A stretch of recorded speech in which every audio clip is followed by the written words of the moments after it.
what's going on, everybody? This is David Brooks, the Cadillac Counselor, coming at you to tell you a piece of my mind. Oh man, I tell you, this is starting to get a little amped up. I'm starting to get emails from candidates. I'm starting to get emails. I'm starting to read comments on Facebook. People are starting to pay attention to the Board of Education, and I'm happy about that. 17 people running.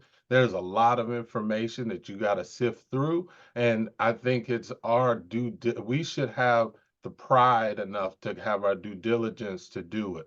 Because if we love our children and if we say that we love them, then we have to do our homework. And so this is my way of giving back to you guys so that you guys can be informed. And you know what? I got one more person today.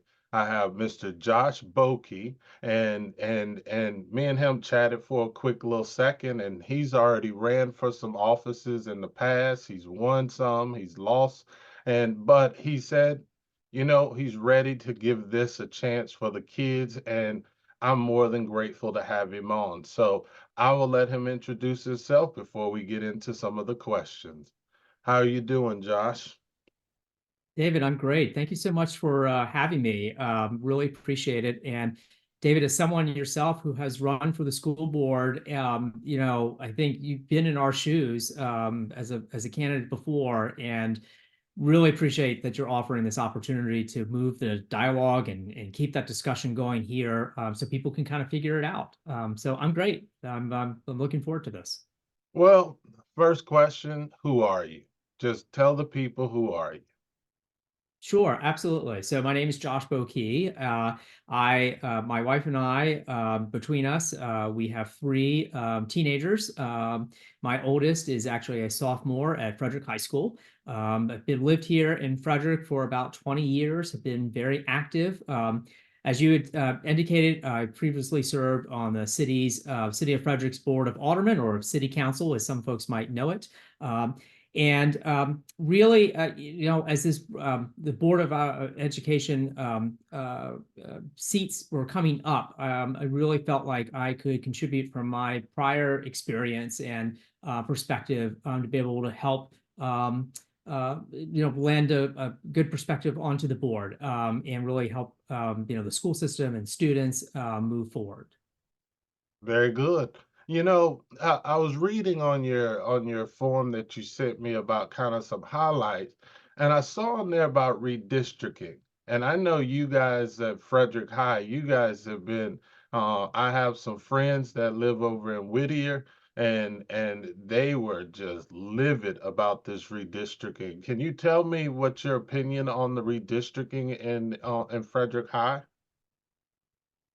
So yes, I was one of many parents who were active in the redistricting effort. And to step back for anyone who might be not as familiar, back at last May, FCPS proposed a redistricting that would have been pretty significant for the school system. And it's understandable in terms of why redistricting happens, because there is a lot of growth in the system, and in terms of trying to ensure that schools are not overcrowded, and that's a whole separate issue I would love to talk about. But in that case, it was a pretty sweeping proposal. I think a lot of parents felt that the communication about what that proposal was, it didn't feel it was adequate. I think felt maybe surprised about what was intended.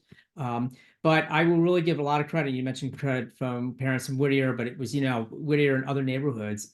Really, it was the parents who shared what that impact would be potentially on their students and their kids if that proposal went forward. I am glad that the redistricting was frankly minimized from what it could have been. But I think that I think one of the lessons learned is that one, communication has got to work both ways. There's got to be a lot of communication up front, right? So parents should understand, why is redistricting happening? Okay, parents need to be part of that process. They need to be partners in that process, right? So be able to help shape what that outcome is, because it's hard, right? Redistricting is hard. Like when you're asking to move your student, being asked to have your student move to a new school, that can present a lot of challenges. So I think that's one of the things that, if we've learned anything, is establish like a consistent policy, and then really active communication, and parents are part of the partners in that process, so that we have a smoother, more transparent redistricting processes in the future.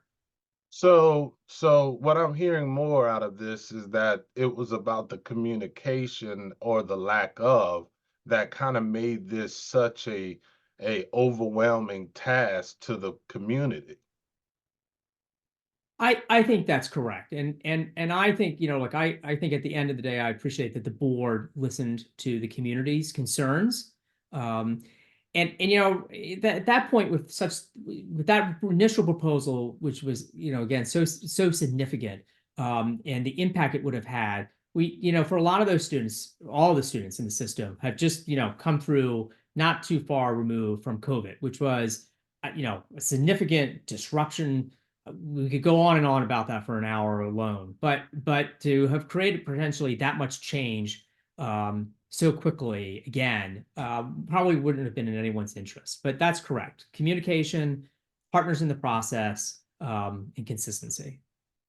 Well, you had mentioned earlier, and I was going to ask anyway, so let's go ahead and get into it. You said that there's a overcrowded schools. We have I know I hear from Brunswick, they're overcrowded. Urbana, I hear they're probably going to get overcrowded.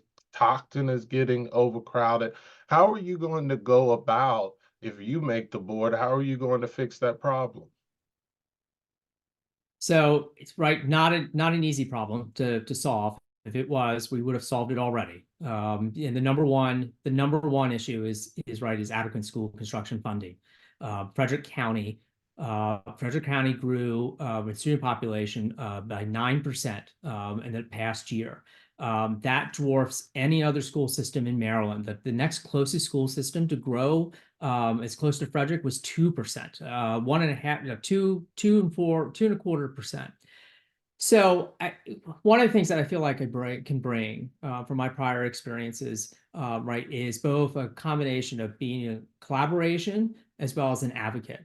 One, collaboration. You have to collaborate with your fellow board members, right? I think to get anything meaningfully done. But you also have to be able to collaborate, right, with your county officials and your state elected officials, and working together, because this isn't just a FCPS issue, right? This is a Frederick County issue about our overcrowded schools and the funding that we need, and to be able to make the case, right, to tell the story about why Frederick needs that funding. And that comes into being an advocate, and being able to advocate, right, what the needs are, and why we need that funding.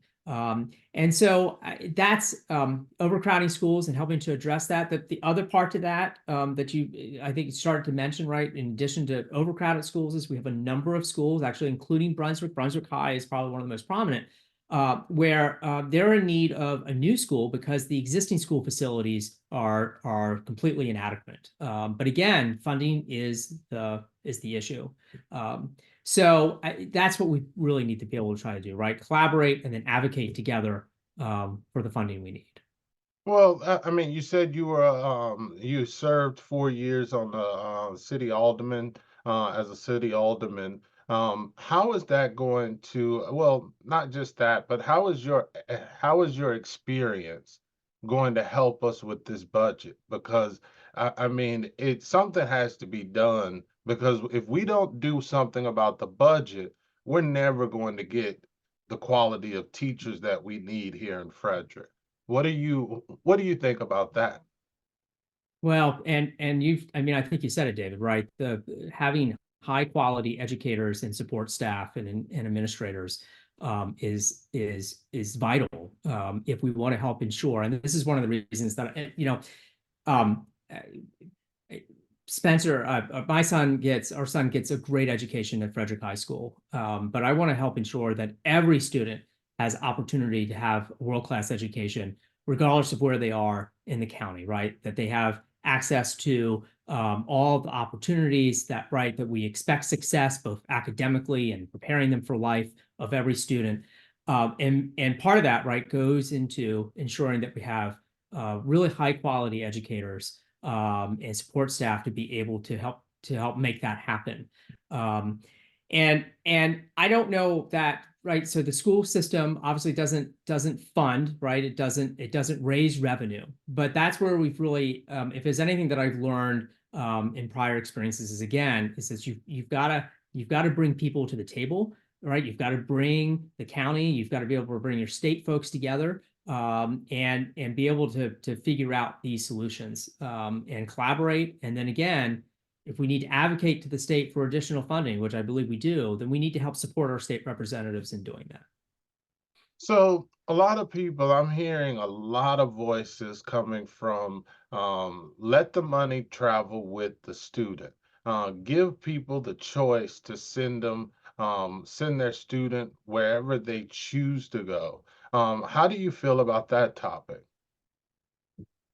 Well, I do not support utilizing public funds for private schools. I believe that, and one of the issues is equity into that, and that's why we really need to, I think, to help ensure that every school, every public school that we have, right, is a world-class school, right? That it's safe, right? Safe from outside, but safe inside, right? Safe from harassment and bullying, right? That it's a positive learning environment, that it's inclusive, that we, again, I kind of come back to this, right? That we expect success for every student, both academically and getting them ready for life. And if we follow that as a vision, right, then I think then we're on the right path to be able to support that. Then if we know that's where we want to be, right? We want to be the best, and that every student can have the best access. Then I think that's what will be. Then that's in the best interest, I think, really, right, for all of us, all the students, and our community at large. Okay. Um, People are continuing to talk about discipline. All right. Teachers are starting to feel overworked. Teachers are starting to feel overwhelmed. Bus drivers, custodians. I mean, people are talking about the disrespect that they're feeling as they work in the school building or even outside the school building, but still under the school. How are you going to implement a plan to really attack the disrespect and the discipline in the schools? We saw after, I guess, really during and now really since COVID, behavioral student concerns and issues, and mental health issues among students, right, rise across the board, not just here in Frederick County, right, but really nationally, which really speaks to the fact that COVID really was, in many ways, a sort of a very traumatic societal event for everybody in different ways. And the first part of that is acknowledging that.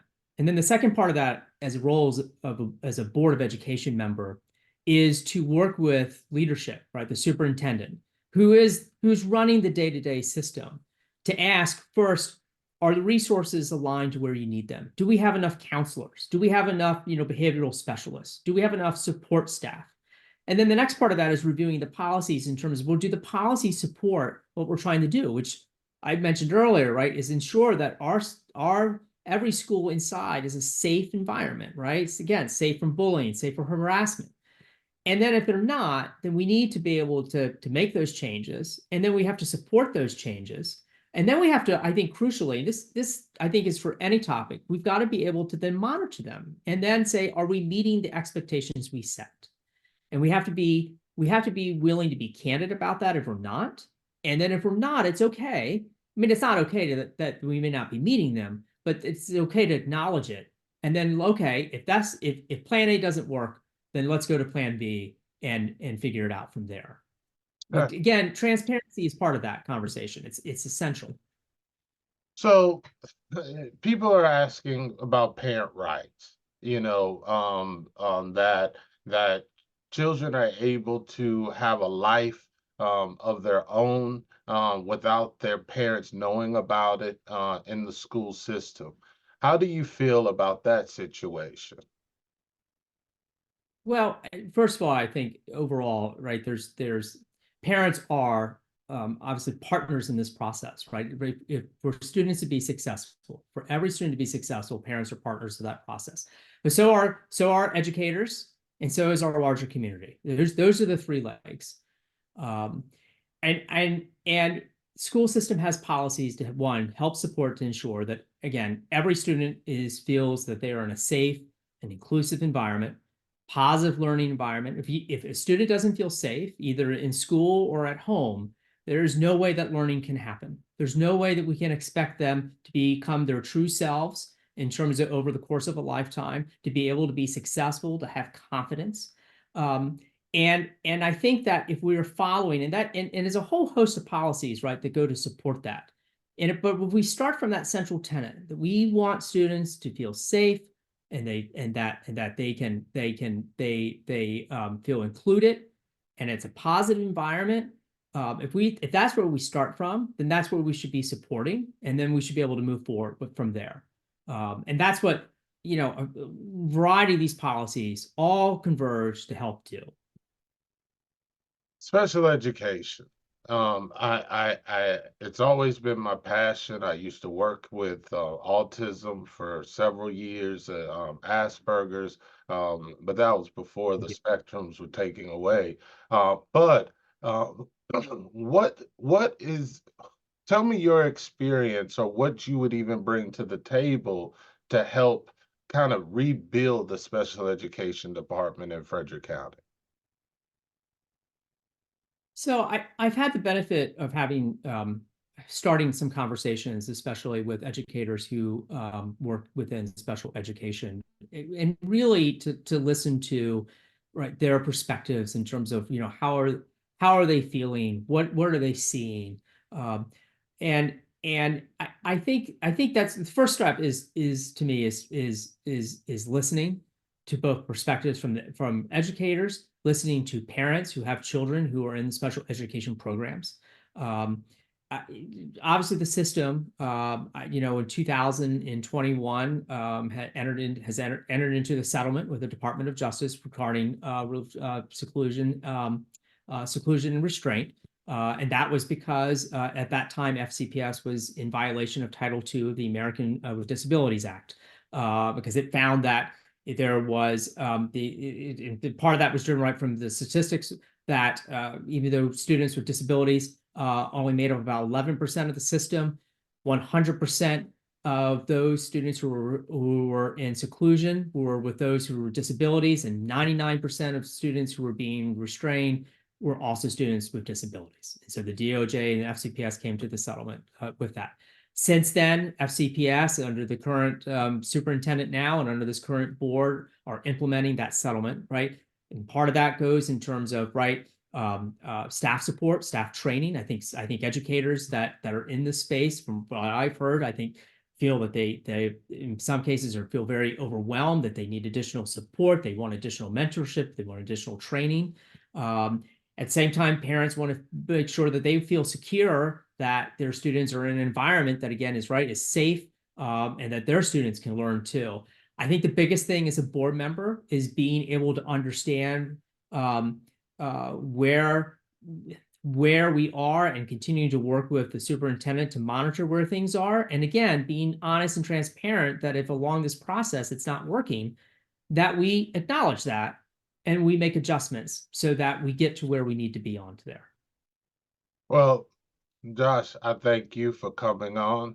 You answered the questions appropriately, and I just hope that the people that are going to vote for you will definitely listen to what you have to say and compare it to the rest of the field. But before we go, why does someone, if they have 17 options, why should they pick you? David, I've had the benefit of being in Frederick for about 20 years now. Again, my wife and I, between us, have 3 teenage students, and while every student, every parent or guardian story is unique and different, first, I think that helps. I think that helps to be able to bring empathy in terms of understanding that when a parent feels like maybe they are not being heard, I can understand you know, that maybe they're not being heard and why. And as a board member, I think that's very important to make sure that we're listening to parents, to educators, to students, with an open mind, and then being able to take that information and being able to act upon it. And I think that's what I also help to bring, which is a lot of experience in action to be able to help get results. I spent 15 years in the tech sector, and then started a nonprofit to help close the digital divide, and doing some of that work right here in Frederick County. When I was on the board of aldermen in the city of Frederick, you know, I was able to advocate and secure funding for after-school arts programming. I canvassed with parents when the county wasn't going to make a commitment for to fund a oversized gymnasium in a high needs neighborhood. And we were able to get that funding, so that, you know, students and parents alike could, you know, have use of that gym, you know, on both weekdays and weekends. And I'm going to take that same commitment that I've used in the past to apply it to the board. And again, it's that combination of collaboration and advocacy, because I think we've got a great school system. I think we've got an even greater community, and I think the sky's the limit if we can just work together to help make that happen. Thank you very much. I appreciate that. And my son was knocking on the door. I apologize for that. I hope it didn't interrupt you. But I just thank you very much, though, for just expressing your thoughts. I mean, I know it's hard work. I know you got a lot more work to do, especially today. And I hope you raise a lot of money and get and shake a whole lot of hands, because that's what it takes. The people of Frederick wants to make sure that the people that they vote for have a common interest and a desire for the children. So I just thank you. David, thank you so much. I really appreciate it. Thank you.